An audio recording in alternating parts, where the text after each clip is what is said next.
Une anecdote, oui, sur le racisme, parce qu'il y a des histoires qu'on préfère oublier, qui ne sont pas notre gloire. C'est une anecdote un peu ancienne, mais terriblement évocatrice de ce que moi j'appelle un privilège blanc, et qu'on peut appeler comme on veut, mais vraiment qui est là inscrit dans les mentalités.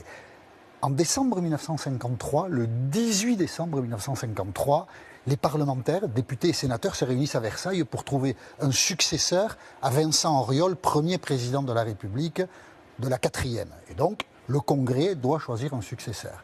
Ils vont être réunis jusqu'au 23 décembre.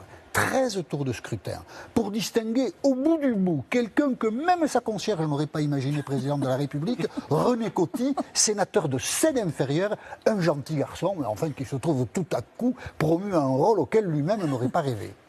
On en est arrivé là parce que le Congrès est bloqué.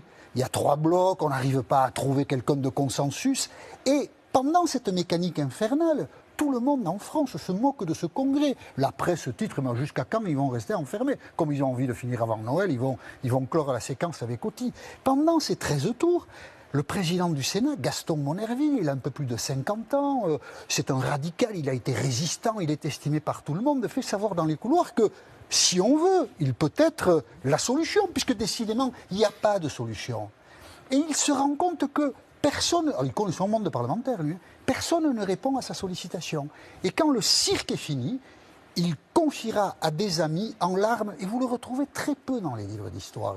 Ici et là disséminé, parfois en notes, juste en notes, on n'en fait pas beaucoup état alors que c'est une anecdote significative, il confiera en larmes que lui pense que s'il n'a pas été président de la République, c'est parce qu'il a du sang créole, il est petit-fils d'esclave et il est né en Guyane. Et c'est une scène de racisme dégueulasse au sein du Parlement français qui exprime quelque chose que porte sans doute encore la société française. Et lire un petit-fils d'esclave qui a un accent créole, nous ne sommes pas prêts à le faire.